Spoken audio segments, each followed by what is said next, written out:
ऐसे लाखों लोग भारत में हैं जो कभी नहीं सुनते थे कथा पर सुनने लगे, भगवान को नहीं मानते थे मानने लग गए। अर्थ क्या निकला कि भागवत जी ही ऐसी हैं जो हमें भगवान के करीब ले जाती हैं, पहुंचाती हैं। इसलिए भागवत जी प्राणी मात्र का कल्याण करने वाली हैं। सुखदेव भगवान ने राजा परीक्षित को भागवत सुना के कल्याण किया। एक बार यह कथा देवर्षि नारद जी ने भी सुनी। नारद जी एक बार नारद जी पृथ्वी में भ्रमण करने आए। कहाँ कहाँ गए? अहम तु पृथ्वीं यातो ज्ञात्वा सर्वोत्तमामिति पुष्करं च प्रयागं च काशीं गोदावरीं तथा। नारद जी कहाँ कहाँ गए? पुष्कर, प्रयाग, काशी, गोदावरी, हरे क्षेत्र, कुरुक्षेत्र, रंगनाथ, सारे तीर्थों में गए, पर उन्हें कहीं शांति नहीं मिली। तब नारद जी वृंदावन आए और यहां देखे। अच्छा, नारद जी गृहस्थों के घर गए शांति के लिए, पर शांति तो कहीं नहीं थी। आज शांति कहाँ है? गृहस्थों के घर में शांति है? मैया, ओ मैया, आपके घर में शांति है? भगवान करें आपके घर में खूब शांति हो, खूब आनंद हो। लेकिन आज लोगों की थोड़ी सी कमी के कारण, थोड़ी सी लापरवाही के कारण, थोड़ी सी नासमझी के कारण आज घरों में शांति नहीं है। शांति ना होने का सबसे बड़ा कारण क्या है?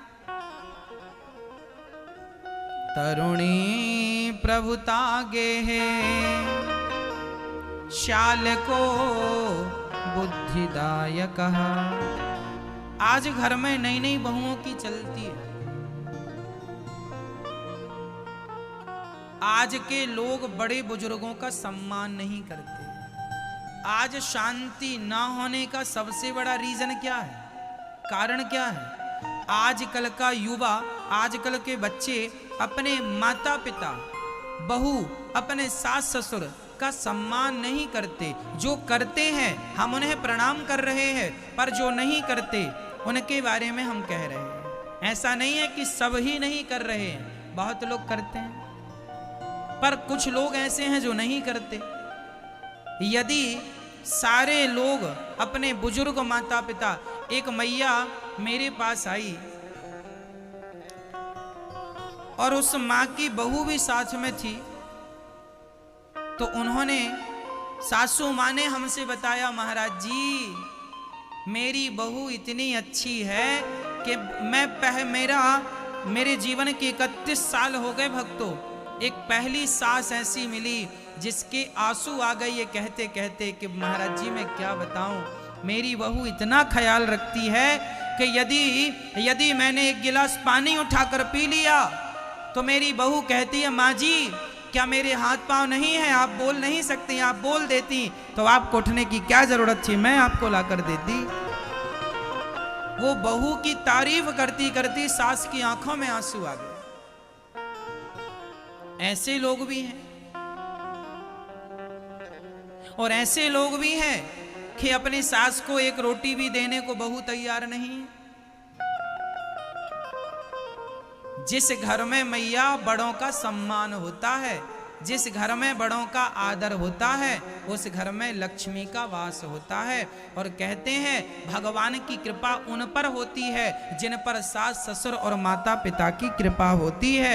यदि माँ बाप की कृपा को ना प्राप्त किया गया तो लिख के रख लेना, भगवान की कृपा को तुम प्राप्त नहीं कर पाओगे। बड़े बुजुर्गों की कृपा तब होती है जब उनकी कृपा होती है, बड़े बुजुर्गों की, तब जाकर भगवान की कृपा होती है। इसलिए आपको चाहिए कि आप अपने माता पिता को प्रसन्न रखें और सास ससुर को खुश रखें। बहू को चाहिए कि वो अपनी बूढ़ी सास का सम्मान करे। परिणाम क्या होगा? यदि तुम अपनी सास को घर से निकाल दोगी, तुम अपनी सास का सम्मान नहीं करोगी, तो ये ना भूल जाना कि कल तुम भी सास बनोगी। और ईश्वर के घर हिसाब तो फिर बराबर राई राई का होता है। तुम नहीं करोगी तो तुम्हारी बहू भी तो आएगी कल, तुम्हारा कितना सम्मान होगा। तुम भी तो कभी बुढ़ी होगी ना, जवान तो रही नहीं आओगी जीवन भर। समय तो देखो सबका बदलता है, इसलिए हमें अपने बड़ों का सम्मान करना चाहिए और बड़ी श्रद्धा से सेवा करनी चाहिए। सेवा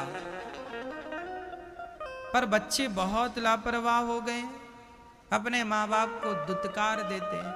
हमारे पास गौरी गोपाल वृद्धाश्रम में 200 वृद्ध माएँ हैं। एक माँ आई अभी कल नहीं आज ही सुबह, वो बता रही थी कि बेटा हमारा एक ही बेटा है और उसने बहुत मारा है। उन्होंने अपने हाथ की चोट भी बताई कि देखो यहाँ मारा बेटे ने, और मार के घर से निकाल दिया। ऐसी वृद्ध माँ यहाँ गौरी गोपाल वृद्धाश्रम में रहती हैं और ये दास अनिरुद्ध सेवा करता है ना माँ की। जो बच्चे अपने माँ बाप को घर से निकाल देते, अपनी वृद्ध माँ को, उन माँओं की सेवा। यदि आप सब अपने अपनी माँ की सेवा करते तो फिर वृद्धाश्रम बनाने की जरूरत ही क्या थी। वृद्धाश्रम बनाना कोई अच्छी बात थोड़ी होती है। सब सेवा करें तो कोई जरूरत नहीं है, पर सेवा ना करें, घर से निकालें तो फिर उनके लिए कोई ना कोई स्थान तो चाहिए ही चाहिए, कोई ठिकाना तो चाहिए।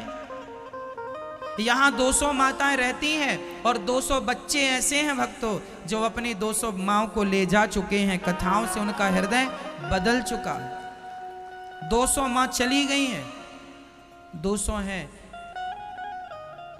कोई ना कोई बेटा आके अपनी माँ को ले जाता है, कहता है कि हमसे गलती हो गई, हमने कथा सुनी, हमें अच्छा लगा और हमारा हृदय बदल गया, हमने बड़ा अपराध किया अपनी माँ के साथ। और वो माँ आज बहुत सुखी हैं। अर्थ यही है कि आज वृद्धाश्रम बनाने की जरूरत इसलिए पड़ गई भक्तों, क्योंकि आज बच्चे अपने माँ बाप का सम्मान नहीं करते। आज बड़े बुजुर्गों का सम्मान कम हो गया है। आज बच्चों को ये लगता है हम ही पढ़े लिखे हैं, हम ही होशियार हैं। अरे माना कि तुम होशियार हो, माना कि तुम ही पढ़े लिखे हो, पर तुम्हारे माँ बाप है ना, उनके बदौलत तुम आज जो भी हो। यदि उन्होंने ना पढ़ाया होता, तुम्हारे लिए माँ ने कितना बलिदान दिया, कितना त्याग करती है कि स्त्री तब वो जाकर पेट फड़वाती है, तब जाकर माँ होती है। प्रसव की पीड़ा सहती है, तब जाकर माँ होती है। यूं ही माँ नहीं बन जाती स्त्री, खून बहाती है अपना, तब जाकर माँ बनती है। छाती से चिपकाती है तुम्हें, तब जाकर माँ बनती है। तुम्हारे लिए रात रात जागती है, तब माँ जाकर के वो माँ बनती है। और तुमने बड़े होकर कह दिया हम होशियार हैं, तुम क्या जानती हो माँ। वो कुछ नहीं जानती थी, लेकिन तुम्हें हलवा बना बना के खिलाती थी, तुम्हें तुम्हारी पसंद की रोटियां बना बना कर सब्जी बना के खिलाती थी। आधी रात को कह देते थे कि भूख लगी है तो रोटी बना के देती थी। वो भले अनपढ़ है, पर तुम्हारी खुशी का पूरा ख्याल रखा है उस माँ ने। लेकिन तुम पढ़े लिखे हो तो बताओ कि तुमने अपनी माँ का कितना ख्याल रखा है, उसकी खुशी का कितना ख्याल रखा है। चलो माना कि तुम्हारी माँ अनपढ़ है, पर तुम्हारी खुशी का पूरा ख्याल रखा है। तुम हिसाब दो कि तुम पढ़े लिखे हो तो तुमने उसकी खुशी का कितना ख्याल रखा है। तुमने जरा सा भी ख्याल रखा होता तो तुम्हारी माँ घर से निकलकर वृद्धाश्रम ना आती। विडंबना तो यह है कि आज की संतान अपने माँ बाप की सेवा करना ही नहीं चाहती। सेवा भाव नहीं है लोगों के अंदर। आज सगा बेटा अपनी माँ के पांव नहीं दबाता। यहाँ गौरी गोपाल वृद्धाश्रम में जब मैं माँ के पांव दबाता हूँ ना रोज, तो ये माएँ कई बार मुझसे कहती हैं बेटा मेरी इतनी उम्र हो गई, आज तक मेरे सगे बेटे ने ऐसे पांव नहीं दबाया। जब मैं माँ के पांव की उंगलियों को चिटकाता हूँ ना, खींचता हूँ ना, तो माँ रोती हैं। कई बार माँ रो रो के कहती हैं बेटा मेरे बेटे ने जिसको जन्म दिया है उस बेटे ने कभी मेरे पांव नहीं दबाए, उंगलियां नहीं चिटकाई। बच्चों को समय नहीं है, पैसा कमाने में लगे हैं, बांध के ले जाएंगे, ना जाने कितना ले जाएंगे। इसलिए कहा करता हूं अपनी माँओं की सेवा के लिए जरा सा समय निकाला करो। पत्नी पसंद से मिल जाती है भक्तों, ये नहीं तो वो शादी के समय आदमी 10 तस्वीरें देखता है तो उनमें से एक पसंद करता है, ये नहीं ये नहीं ये नहीं ये नहीं ये। पत्नी पसंद से मिलती है, पर माँ पसंद से नहीं, माँ तो भगवान की कृपा से मिलती है। इसलिए कृपा से मिली हुई माँ को पसंद की वस्तु के लिए, पसंद की चीज के लिए छोड़ा नहीं जाता। आज बच्चे पत्नी के लिए माँ को छोड़ देते हैं। हम ये नहीं कहते कि पत्नी को छोड़ दो। यहां पर एक माँ हमसे बताई, आपको भी टीवी पर उन्होंने इंटरव्यू के द्वारा बताया था कि एक बहू ने अपनी सास से कह दिया तुम्हारी शक्ल हमें पसंद नहीं है। तो बेटे ने माँ से कह दिया माँ वो कह रही है कि तुम पसंद नहीं हो, तुम एक काम करो तुम चली जाओ। बेटे ने अपनी माँ को घर से इसलिए निकाल दिया क्योंकि बहू को अपनी सास की शक्ल पसंद नहीं थी।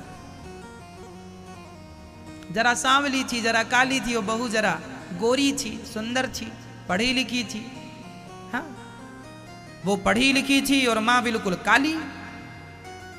तो उसे लगा कि ये तो हमारे मैच की नहीं है। तो पति से कहा कि या हमें रखो या माँ को रखो। तो बेटा भी बोला माँ चली जाओ। अब देखो ये पढ़े लिखे लोग हैं, ये पढ़े लिखे लोगों का ये डिसीजन है। अब देखो आजकल की पढ़ाई कितनी एडवांस हो गई है कि आजकल माँ भी उसी माँ को रखा जाता है जो माँ देखने दिखाने में भी सुंदर हो। अब लो बेटे की ये भी, बहू की ये स्थितियाँ कि अच्छी होनी चाहिए सास, गोरी होनी चाहिए, सुंदर होनी चाहिए, काली सास नहीं चलेगी। अब ये नखरे बहुओं के और बेटों के, अब ये पढ़े लिखे बच्चे हैं, भगवान जाने ये क्या पढ़ के आए।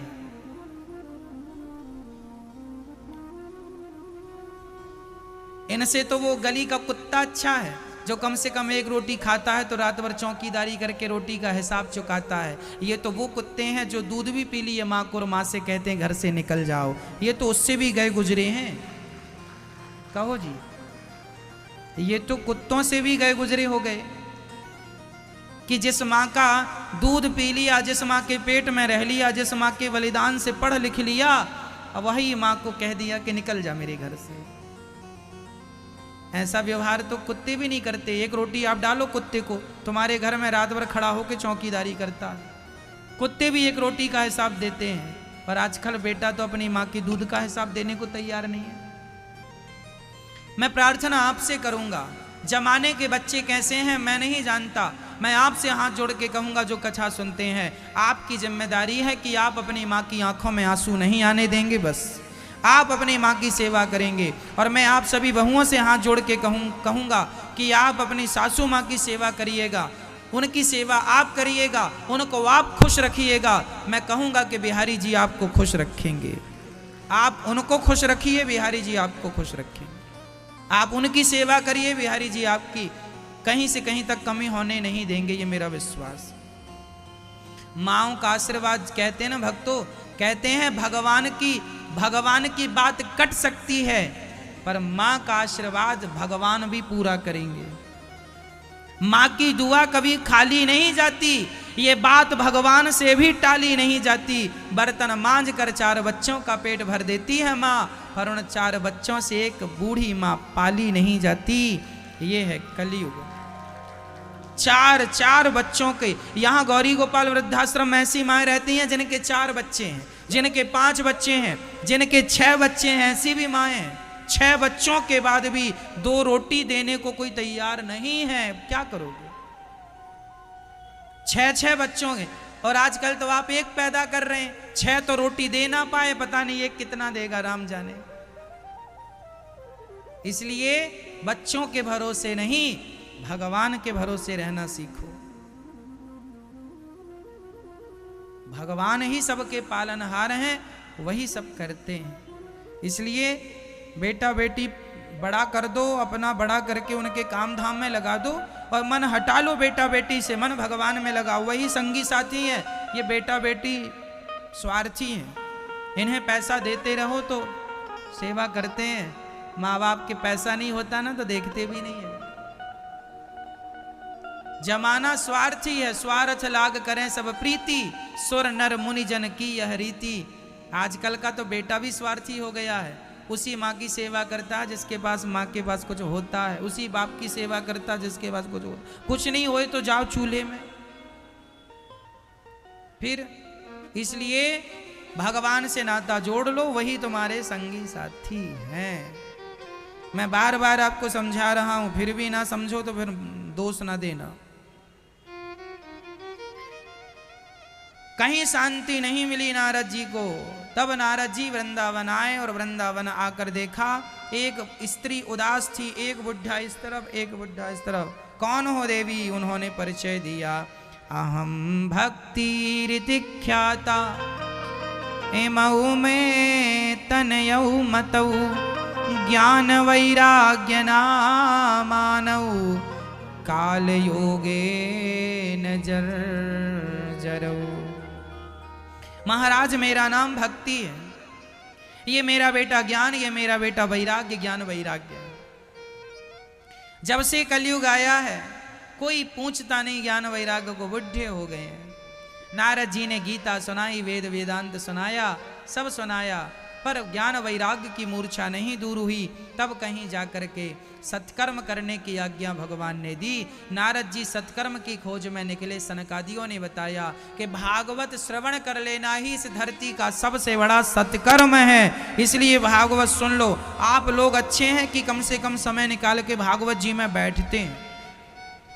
आप अच्छे हैं कि घर में रहकर भी टीवी के माध्यम से भागवत से जुड़े रहते हैं। आप अच्छे हैं कि मोबाइल में आप यूट्यूब पर कथा ही सुनते हैं।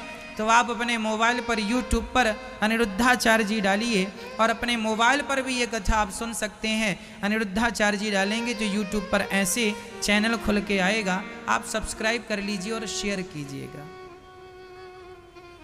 तो प्रिय भक्तों, टीवी पर, मोबाइल पर और प्रत्यक्ष से आप कथा से जुड़े हैं, ये बड़ी कृपा है। आज सच्ची बताएं भक्तों, आज भगवान से वही जुड़ा है जिन पर भगवान की विशेष कृपा है। आप भगवान से जुड़े हैं मतलब ईश्वर की कृपा है, और नहीं जुड़े मतलब ईश्वर की कृपा आप पर नहीं है।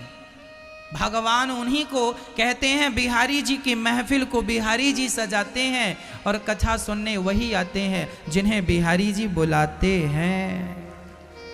जो बुलावा आएगा उनका तो हम और आप आएंगे, नहीं तो ना। चार आसन लगाई भागवत जी की महिमा। सदा सेव्या सदा सेव्या श्रीमद् भागवती कथा यस्याः श्रवण मात्रेण हरिश्चित्तं समाश्रये। अच्छा मैया बताओ, भागवत कितनी बार सुननी चाहिए जीवन में? मैया बताओ कितनी बार? राम राम रटते रहो जब तक घट में प्राण, कभी तो दीन दयाल के भनक पड़ेगी कान। राम राम रटते रहो जब तक घट में प्राण। भगवान का नाम कब तक जपें? जब तक प्राण है, जब तक शरीर में प्राण है तब तक भगवान का नाम जपना चाहिए। प्राण निकलने के बाद फिर जमाना बोलेगा कि राम नाम सत्य है। अभी तुम बोल लो, तुम्हारा मुंह बंद होगा, जमानों का खुलेगा। उनका खुले, जब खुले तुम्हारा तो खुले। सीताराम सीताराम, राधे श्याम राधे श्याम, श्रीमन नारायण श्रीमन नारायण। श्रीमन नारायण का जाप किया करो, खूब आनंद से जपो। प्रिय भक्तों, भक्ति महारानी चाचा छैया करके प्रकट हो गई और झूम झूम के नाच नाच के कहने लगी, महाराज मेरा सारा दुख कथा से दूर हो गया, अब मुझे रहने की जगह बताओ।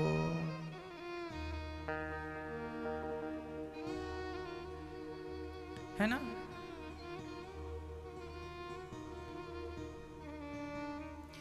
आते जाते मुझे कोई स्थान दे दो। संतों ने कहा, जाओ भक्ति हृदय में जाकर बैठ जाओ और सबका कल्याण करो। देखो भगवान सबके भीतर में भक्ति के रूप में समाये हुए हैं। भक्ति महारानी नाचने लगी। चाचा छैया महाराज भागवत से मेरा दुख दूर हो गया। अच्छा, हम आपसे यही कहेंगे कि आप ना भगवान के पास रहा करो। घर ऐसी जगह हो जहां भगवान का मंदिर हो।